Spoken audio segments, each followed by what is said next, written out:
В храмах страны сегодня многолюдно, праздник у православных христиан.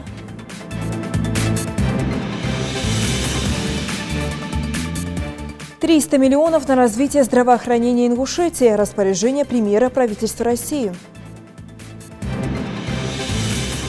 Отдали предпочтение здоровому образу жизни. Секция кикбоксинга в Кантышево готовит новых чемпионов.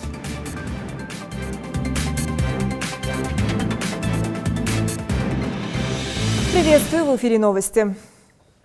В церквях, украшенных еловыми ветвями и белыми цветами, сегодня прошли торжественные литургии. Православные христиане по всему миру отмечают Рождество. Целыми семьями люди приходили на праздничную службу в храм в Сунже. С прихожанами пообщалась наш корреспондент. До начала главной рождественской службы времени много, а в храм Покрова Пресвятой Богородицы еще с раннего утра и старый, и млад спешат отогреть душу теплом рождественской литургии. Валентина Кузнецова в Ингушетии живет всю жизнь. Церковную службу ни разу не пропустила.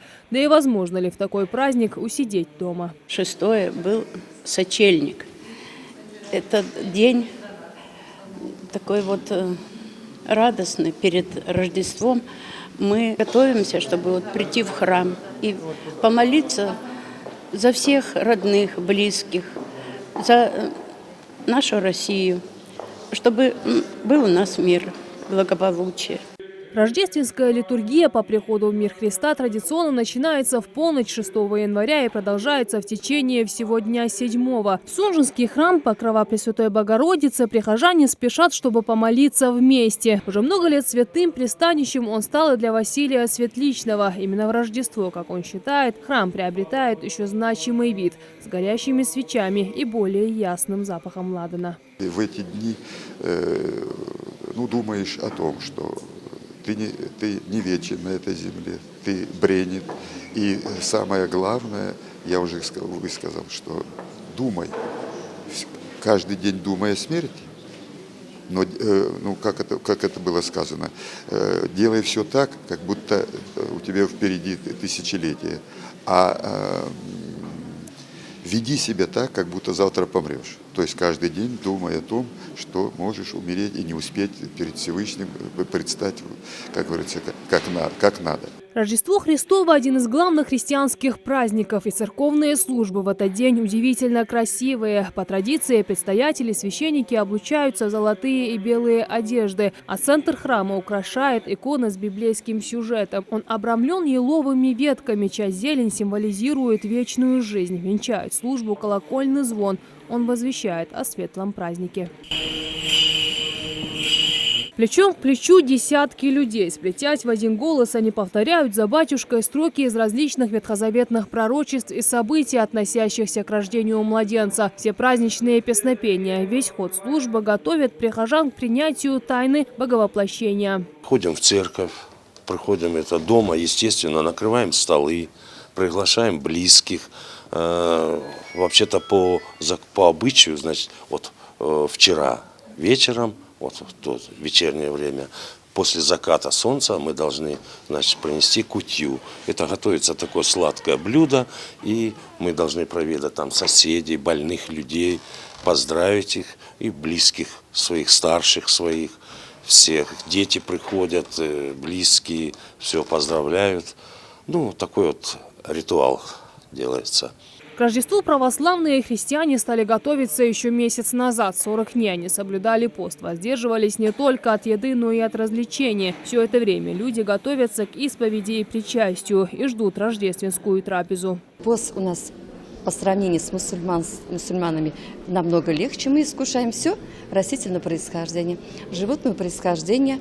По разрешению батюшки можно искушать молоко, если кто-то болеет. Рождество – семейная традиция сотен миллионов верующих. Вот и сегодня эта нить оказалась неразрывна. В храм приходят целыми семьями. Впрочем, этот рождественский сочельник они уже успели помолиться о самом главном. В ночь на 7 января Рождество отмечают все православные мира. А у кого не получилось присутствовать на праздничном богослужении в ночью, смог сделать это ранним утром. А впереди у православных святки, время праздника, гуляний и особых угощений. Шагадат Кулухоева, Ахмед Гандаров, Новости 24. С Рождеством православных поздравил глава Ингушетии. Цитата. «Праздник Рождества Христова вобрал в себя идеал высокого гуманизма и духовности, олицетворяет один из прекраснейших образцов христианской традиции, дающий людям надежду и веру, помогающие преодолевать жизненные трудности». Уважение традиционных религиозных праздников прочно вошло в жизнь многонационального народа Ингушетии. Представители разных народов и религий издавна живут здесь в гармонии и согласии, уважают культуру и духовные ценности других народов. Уверен, что высокие идеи христианства будут способствовать укреплению веры и духовному укреплению нашей великой России, отметил глава региона. Конец цитаты. Больше 330 миллионов рублей выделят Ингушетии в этом году в рамках реализации госпрограммы развития здравоохранения и профильного нацпроекта. Такое распоряжение подписал премьер Дмитрий Медведев. Средства будут направлены на открытие республиканского психоневрологического и наркологического диспансера на 150 коек и 100 посещений в смену в Назрановском районе. В целом субъектам России будет выделено порядка 95 миллиардов рублей на развитие сферы здравоохранения. Открытый турнир по шахматам, приуроченный к новогодним праздникам, прошел сегодня в столице региона. Принять участие в интеллектуальной битве смогли все желающие. Турнир прошел по швейцарской системе, которая включает в себя 5 туров. Каждый из игроков сыграл по 10 минут плюс дополнительное время. Организаторы турнира отметили, что очень важно развивать нашу молодежь интеллектуально и физически. С этой целью в Центре культуры, спорта и туризма Магаса на все новогодние каникулы для самых активных предусмотрели соревнования по разным видам спорта. Тут помимо шахмат еще функционируют различные спортивные секции. Это скалолазание, стрельба из лука, метание ножей, еще дзюдо, волейбол, футбол. И любой желающий может прийти и записаться. Это абсолютно бесплатно. Вот. И пускай нашу молодежь хоть в какой-то мере воспитывает спорт, чем улица. От умственных баталий к силовым. Один из популярных видов единоборства осваивают кантышевские школьники. В сельской второй школе открыта секция кикбоксинга. Наставник у спортсменов именитый Моусар Кадзоев, 4-кратный чемпион мира. Зал посещают несколько десятков начинающих бойцов. Подробнее об успехах и планах юных кикбоксеров в следующем материале. То сразу после уроков, а кто чуть отдохнув, но в 18:00 зал второй школы сельского поселения Кантышева заполняется ребятами, которые выбрали кикбоксинг как образ жизни. Как правило, тренировочный процесс начинается с небольшой разминки.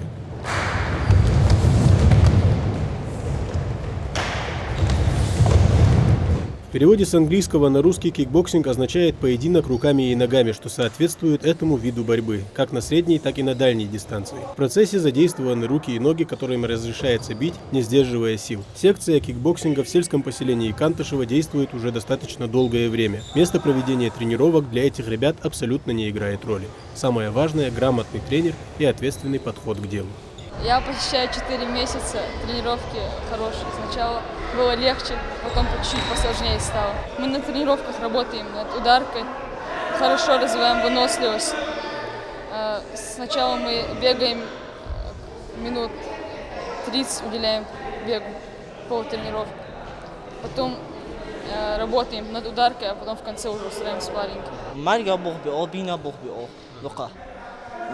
Марга холсна, хол марга тоонга, марга бохбейч суушт.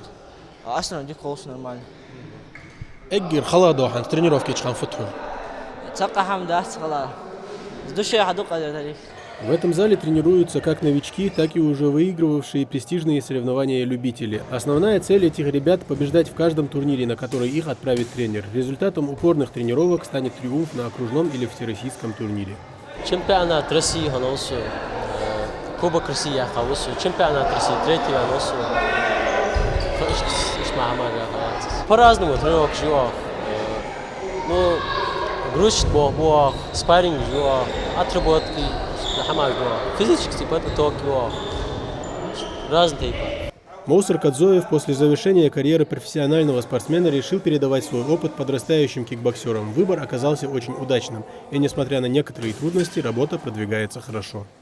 Ну, чуть с постаршими намного легче работает, потому что они намного лучше осваивают, а с маленькими очень нужно возиться, Ну, мои ребята выступали на чемпионате России, на первенстве Европы и на первенстве мира.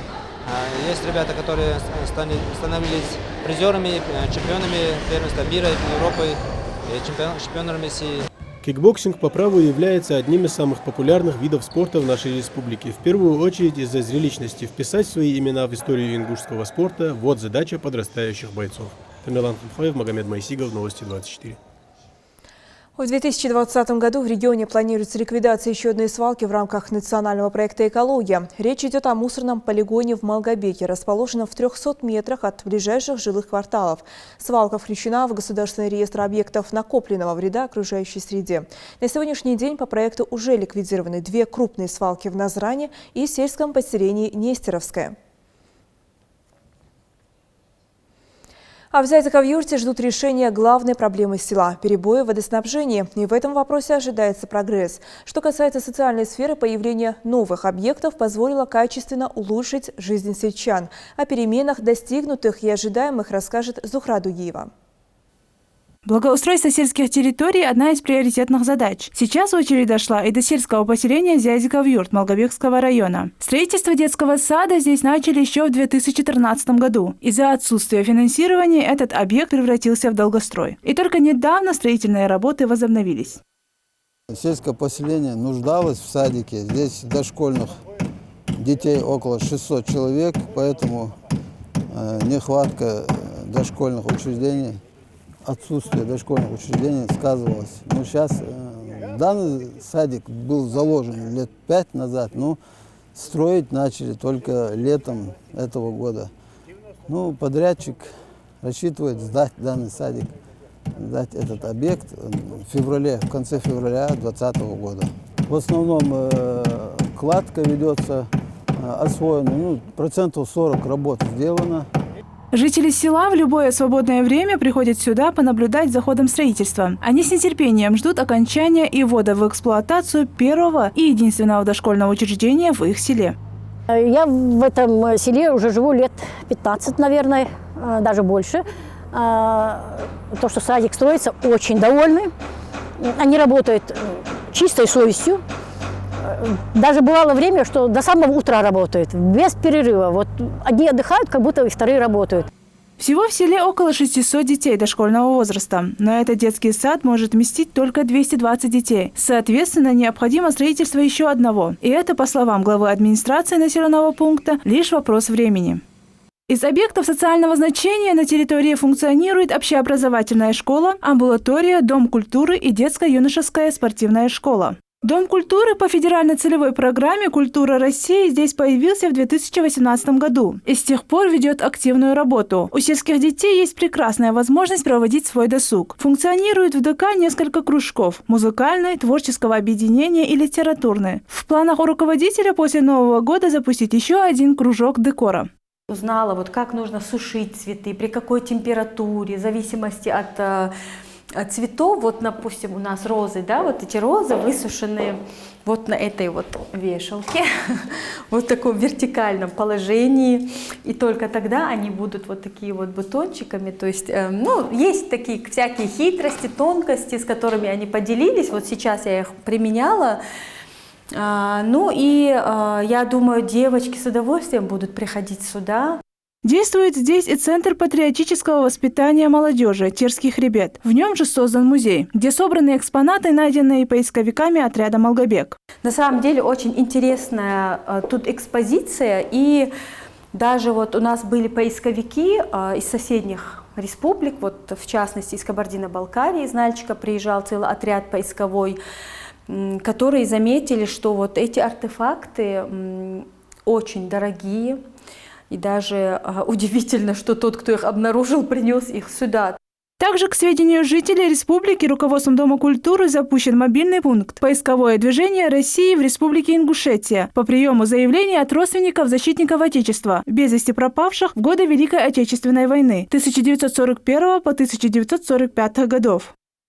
Детско-юношеская спортивная школа построена еще в 1997 году. За эти годы тренерский состав школы воспитал несколько поколений именитых спортсменов, чемпионов и призеров чемпионатов мира и Европы. Обычно ребята занимаются в вечернее время. В Фоке функционирует несколько видов спорта – бокс, кикбоксинг, карате, дзюдо, бодибилдинг. Для успешного развития спортсменов необходимо вывозить ребят на соревнования, а для этого нужны средства, считает директор Фока, заслуженный тренер России по дзюдо Руслан Аксаков. В Анапе у нас участвовали спортсмены, там 5 вторых мест заняли наши юноши, 5 третьих мест заняли.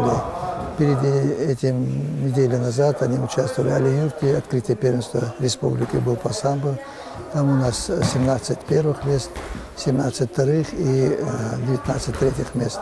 Особая проблема в селе с водой. Из-за изношенности водопроводных сетей часто происходят порывы. При возникновении подобных аварийных ситуаций без воды остается практически все село. То уже порывы сан улица ерге районда олиш, юртта олиш олиш. Так задвижки оставила, ерг турба жоқ кеди. Астагы порывы юрт. Сабырга сказал, хавачок ёлка. Сабырга отчинство, шить юртме успевать до того. Так яхт. Волтала задвижки, яхтар улица задвижка лежит закон. Турба ерг жоқ кеди дохамалеш. Да, хакла хазарета. Успевать до того. Постоянно хазар ёх задвижки хамдаш положение есть. Основана Зязиков-юрт в 1994 году в связи с необходимостью переселения жителей из опасной оползневой зоны. На сегодняшний день здесь проживает около 5000 человек. Зухра Дугиева, Магомед Даскиев, Новости 24. Фонд социального страхования повысит размер декретных выплат. Максимальный размер пособия по беременности и родам за 140 дней отпуска составит с 1 января 2020 года более 320 тысяч или 69 тысяч рублей в месяц. Помимо этого, максимальный размер пособия по уходу за ребенком для женщин, зарегистрированных в ФСС и проработавших как минимум 2 года до рождения ребенка, будет увеличен в зависимости от дохода будущей мамы. Но даже если зарплата была высокой, размер выплачиваемых пособий все равно не будет больше 27 тысяч рублей. На один туристический маршрут станет больше. Специалисты Комитета по туризму Ингушетии проверили состояние башенного комплекса Хиани и прилегающей к нему территории. Это отдаленный и труднодоступный уголок Джейрасского района. Но это не помешало Тамерлану Хамхоеву пройти по тропе предков. Цори, башни двух соперниц Маго-Эрды и Хиани. Список труднодоступных башенных комплексов Горной Ингушетии весьма внушителен. Но этой неизведанностью как раз и притягивает к себе внимание башенный комплекс Хиани. На съезде от автодороги у перевала Цейлуам, проехав несколько километров, можно увидеть живописную панораму башен Ханиевых. Зрелище завораживающее.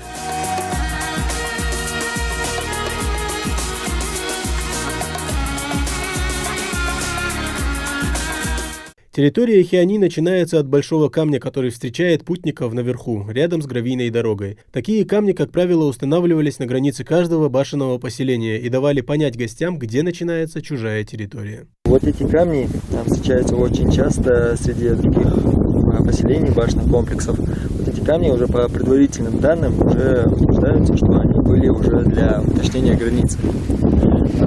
Чтобы уже башенные комплексы, это уже определение границы башенных комплексов. Башенные комплексы находились на такой большой территории, что там уже помещались и боевые, и полубоевые жилые башни с различными пристройками, также храмы, святилища, и также склепы, солнечные могильники, усыпальницы. В башенном комплексе Хиани насчитывается 3 боевые и десятки полубоевых башен. Время оставило свой отпечаток на этих величественных сооружениях. Но сегодня потомки тех строителей, что возводили эти башни когда-то, пытаются по мере своих сил вдохнуть новую жизнь в каменных исполинов. Здесь уже строение башен уже произошло, самое искусственное строение башен произошло с этих башенных комплексов из-за того, что все эти башни, которые сейчас уже находятся в реставрированном уже состоянии, они уже более отличаются от других башен. То есть отличаются своей новизной, архитектурой, строением. Вот эти башни уже находятся в центре Салгинского ущелья, рядом с рекой Чулхи, которая здесь протекает чуть ниже. И эти находятся рядом с башенными комплексами, такими как Магаджал, Гу, Салги. И с юго-восточной стороны находится Лялах. Маршрут к башням Хиани труднодоступный, дорога, ведущая к нему, разбитая. На внедорожнике проехать можно, но это тоже будет проблематично. Гораздо легче путешествовать пешком. Путь пролегает в несколько километров. Планируем построить оградительные сооружения вот этих этих башенных комплексов, чтобы отгородить от нежелательных гостей, то есть живностей, которые ходят между этими башенными комплексами. И также уже для туриста, чтобы он мог уже зайти, полностью посмотреть, не опасаясь за свое здоровье. То есть среди трав лежачий камень можно и не заметить, можно отступиться и повредить себе ногу. И для этой безопасности мы уже планируем благоустраивать вот такие уже маршруты, вот такие башенные комплексы. В горной Ингушетии все еще остается очень много малоизученных мест, которые могут представлять огромный интерес как для исследователей, так и для туристов. Наш край может похвастаться не только горными вершинами и головокружительными пейзажами, но и уникальной башенной архитектурой. Тамерлан Хамхоев, Магомед Шухалов, Новости 24. Мы продолжаем подводить итоги 2019-го. Чем он запомнился? Конечно, у каждого свои воспоминания, связанные с годом прошедшим, но самые яркие моменты в жизни республики останутся в памяти у всех. Значимые события в одном сюжете собрал Зелимхан Калоев. 2019 яркий, насыщенный, печальный, веселый. Каким он только не был. Для каждого свой, уникальный, временами сложный, богатый на события. Безусловно, были взлеты, падения, появилась новая работа, учеба, свадьба, цели, планы. Все было. И несмотря на все сложности, конечно, хорошего было намного больше. Оно и создает заряд на новый 2020 год. Одним из самых ярких событий 2019 года по праву можно считать рождение полумиллионного жителя Ингушетии. Маленький Мухаммед уже завидный жених. Только родившись, он стал владельцем квартиры, машины и капитала. Юбилейный житель республики, четвертый ребенок в семье Дзейтовых, появился на свет в последний день весны. Внук родился, рада была, да еще с такими подарками. Конечно, для нас это большая неожиданность. Хороший, красивый подарок. Дороги, мосты, тоннели и переходы. Масштабные дорожные преображения, венец которых реконструкция федеральной трассы «Кавказ». Пожалуй, еще одно главное событие. Жители уже ощущают комфортные условия, хоть пока и приходится сталкиваться с заторами и пробками. Автолюбители ждут завершения работ, как дети Деда Мороза. Но этот подарок по плану будет готов только в середине Нового года.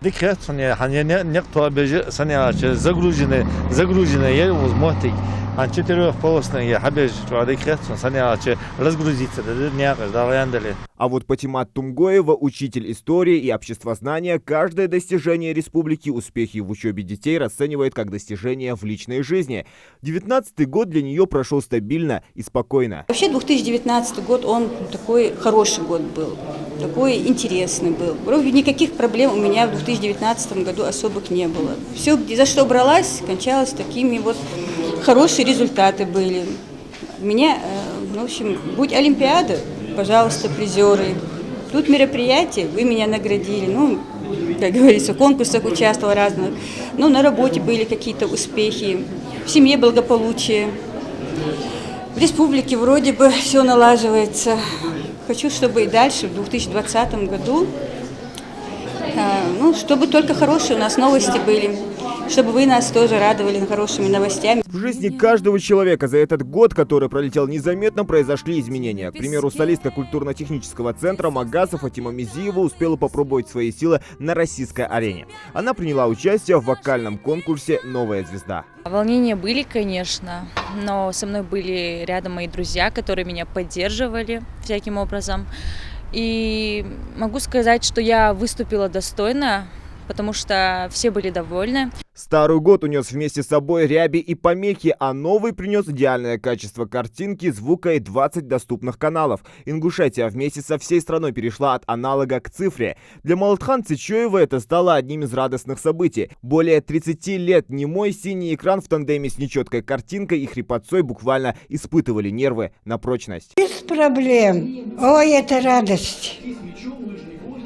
Очень рада. Звук таки, видимость таки. У кого-то в этом году удачно сложилась карьера, другие счастье нашли в личной жизни. Теплые воспоминания, светлые моменты, планы на Новый год. У каждого они свои. Внучка младшая победила на районной олимпиаде среди второклассников, первое место заняла. И у меня семья большая. Как большая? У меня два сына. Оба они семейные. Мы собираемся на Новый год все, обе семьи, все уехать в Рим. Мы часто так делаем, куда-то ездим, отдыхаем. Внучки подрастают, я очень рад этому. В личной жизни, конечно, я хочу вот сейчас немножко, если время наступит. Я раньше путешествовал очень много. В горах проводил очень много времени за последние 5 лет.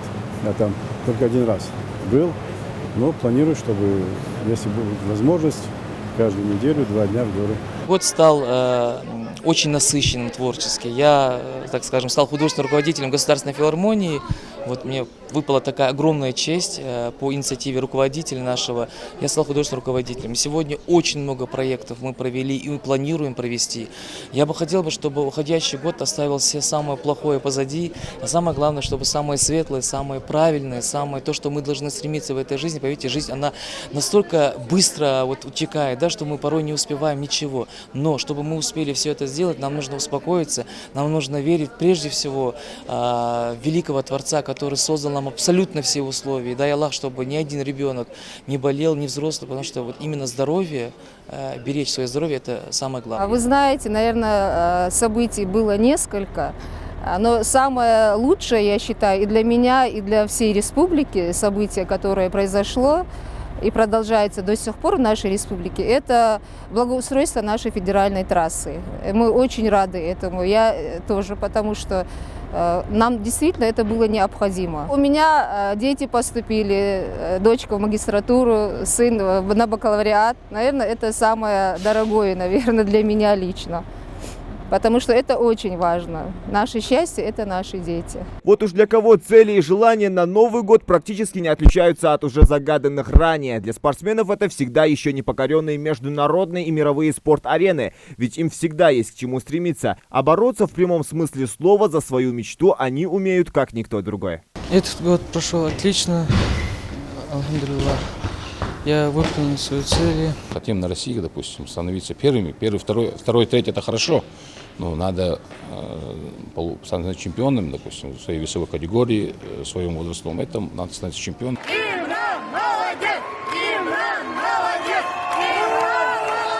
Счастливая улыбка победителя и заслуженное первое место в компетенции сухое строительство и штукатурные работы. Имрану Тачиеву этот год, безусловно, запомнился триумфом на всемирном чемпионате WorldSkills. Много эмоций, очень сильное переживание было. Но, наконец-то, у нас это была мечта всей команды. Мы давно хотели занять первое место, и, наконец-то, у нас это свершилось. 2019 позади. Впереди ровно 365 дней. Чтобы успеть покорить новые вершины, стать лучше и, главное, не бояться перемен. А сейчас самое время задать себе вопрос, как прошел для вас этот год, что необходимо наверстать, сделать или просто исправить. Это была вся информация к этому часу. До встречи в эфире.